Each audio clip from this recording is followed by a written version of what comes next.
कौसा गांव में तुतारी की लहर, अवार्ड के जीतने की चर्चा।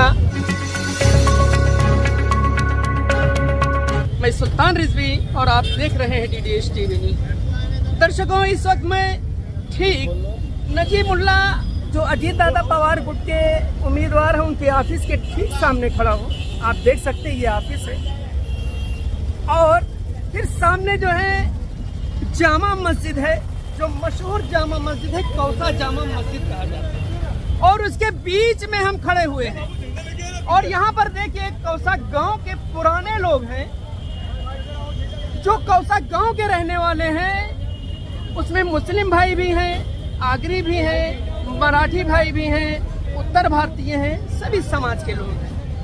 तो हस्तियां हमारे साथ खड़ी हुई हैं। एक हमारे कांग्रेस के हैं जो अभी अवार्ड साहब के समर्थन में हैं, दूसरे बलीराम टकली साहब। आइए हम उन्हीं से बात करते हैं कि ये जो माहौल चल रहा है इस वक्त, क्या चल रहा है अवार्ड साहब को लेकर के। जीतने का माहौल चल रहा है या हारने का चल रहा है?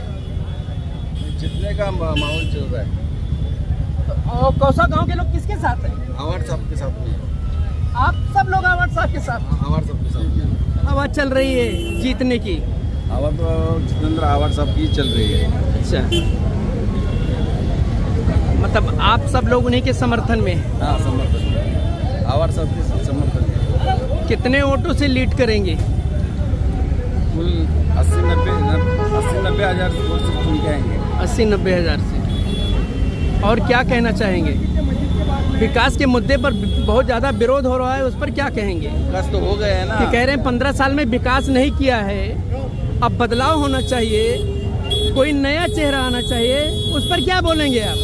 विकास तो हो गया। देखो, जैसा कि हम उमरा से आते शंकर मंदिर से, हेमामली से रोड जो बना है, मैं उधर से आता हूँ, वो बातें से आता हूँ। मतलब आपके कहने मतलब कि उनके आने के बाद में तब्दीलियाँ आई हैं, विकास हुआ है, बदलाव हुआ है। लेकिन वो तो कह रहे हैं थाने महानगर पालिका ने कराया, उन्होंने अपने आमदार निधि से कुछ भी नहीं कराया, उस पर क्या बोलेंगे आप? फंड तो उन्होंने लाया ना, आमदार साहब ने ही लाया ना। वो तो थाने महानगर पालिका की निधि है। महानगर पालिका की है, मगर तो उन्होंने लाया ना, उनके ही नगर से, मतलब उनके प्रयास से हुआ। हाँ, मगर नगर सेवक उनके वजह से आए और जो विकास हुआ है उनके वजह से। आपका क्या कहना है? देखिए, महाविकास आघाड़ी महाराष्ट्र के अंदर चुनाव लड़ रही है, जिसके अंदर राष्ट्रीय कांग्रेस हमारी, राष्ट्रवादी कांग्रेस, शिवसेना उद्धव गठ, समाजवादी पार्टी, आम आदमी पार्टी, RPI और साथ में आपके जो है कम्युनिस्ट पार्टी भी है। इनके सब झंडे हम लोग यहाँ पे लेके आए हैं। इस वक्त में हम लोग यहाँ पर जो है अवार्ड साहब के ये जो है गाँव में एक रैली निकाल रहे हैं, जिसके लिए डोर टू डोर हम लोग कैनवसिंग के लिए जाने वाले हैं, जिसमें हमारे साथ अवार्ड साहब की बेटी नताशा मैडम भी आने वाली है, बच्ची हमारी।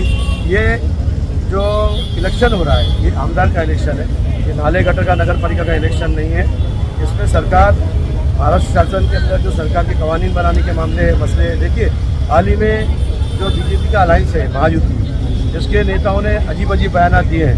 नितेश राणे ने अभी बीच में कहा था कि भाई अगर हम 23 तारीख को हम लोग की सरकार बनती है तो 24 को सारे मुसलमान खुद ही अपने मस्जिदों के लाउडस्पीकर निकाल। नितेश राणे BJP के हैं, BJP से तो नजीमुल्ला को कोई लेना देना नहीं, उनका कहना BJP से हमारा कोई मतलब नहीं है। उनका नहीं लेना, लेकिन महायुति जो है, महायुति जैसा हम लोग बता रहे कि महाविकास आघाड़ी में हम लोग राष्ट्रीय कांग्रेस, राष्ट्रवादी कांग्रेस, समाजवादी पार्टी, शिवसेना उद्धव गठ, ये सब हम लोग शामिल है साथ में। उसी तरह से जो महायुति है उसकी प्रमुख पार्टी भाजपा और शिवसेना शिंदे गठ और अजीत पवार की आम आदमी पार्टी राष्ट्रवादी कांग्रेस है, तो कैसे उनका फर्क नहीं पड़ता। ठीक है, आप कह रहे हैं कि कौसा गांव हमारे साथ है और ये लोग हैं, लेकिन वो पब्लिक तो नहीं नजर आ रही है जिस तरीके से। आप बुरा मन मानिएगा। नहीं देखिए, मतलब कौसा गांव में लाखों की तादाद में लोग हैं, लेकिन यहाँ तो बहुत कम नजर आ रहे हैं लोग। ये तो देखिए, मुझे भी अभी मैं जुमा के बाद लेट हुआ था, आया हूँ। अच्छा, अभी ये लोग मुझे मिले, मुझे पता नहीं असल में क्या, थोड़ा सा कोऑर्डिनेशन का यहाँ पे मसला चल रहा है। ये है हमारे यहाँ पे। अच्छा। हमारे प्रोग्राम जो बनते हैं वो किसके ग्रुप में डालते हैं, वो लोग कभी कभी हमको अभी फोन आए कि आपके अभी प्रोग्राम भेजा है, मैंने फोन करके मांगा कि प्रोग्राम दे, थोड़ा सा कोऑर्डिनेशन का मसला। और जो लोग आवाम जो है, मैं नहीं समझता हूँ कि पब्लिक को बोलने की ज़रूरत है। यहाँ पे महाविकास आघाड़ी इंडिया अलायंस जिस तरह से हिंदुस्तान के अंदर रिजल्ट आए खासदार मतलब आप आवाज को नहीं पसंद कर रहे हो, इंडिया अलायंस मतलब नहीं, राहुल जी को पसंद कर रहे हैं? नहीं देखिए, नहीं, मेरे वोट आप राहुल को दे रहे हो कि जितेंद्र आवाज को? बिल्कुल हमारे जितेंद्र आवाड को देंगे, क्योंकि वो हमारे विधायक है 15 सालों से। नहीं, मजबूरी है जितेंद्र मजबूरी आवाज नहीं को है। देने की? नहीं, जितेंद्र आवाड मजबूरी नहीं है। हाँ। जितेंद्र आवाड हमारी चॉइस है, हमारी पसंद नहीं, है। कहा तो ये कहा जा रहा है कि जो कौसा गांव के लोग हैं उनका समर्थन जो अजीत दादा पवार गुट के उम्मीदवार हैं नजीमुल्ला उनके साथ है।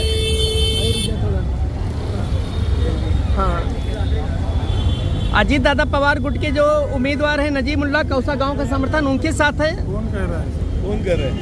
पूरा माहौल बना हुआ है इधर का। नहीं रहेगा, मारुति रहेगा। माहौल दिख रहा है आपको? अच्छा, मतलब दिख रहा है, माहौल दिख रहा है। कौसा गांव के लोग किसके साथ हैं? थोड़े गिने चुने जाने से कुछ गांव एक साइड नहीं होता है जी, गांव 70 से 80% आवाज सबके साथ। आवाज साहब के साथ 80%। 80% कौसा गांव के लोग, गाँव 80% आवाज सब। उसमें मुस्लिम भी हैं? हिंदू भी है, सब एक ही है हम लोग। सब एक साथ।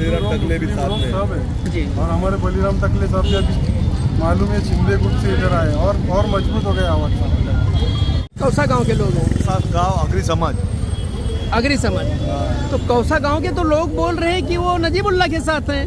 कोई नहीं, एक भी नहीं है। हाँ, सब आवाज साहब के साथ में है। वन साइड ये सब अग्री लोग हैं, सब गाँव कौसा गांव के लोग, गाँव है। स्थानिक गांव के लोग हैं।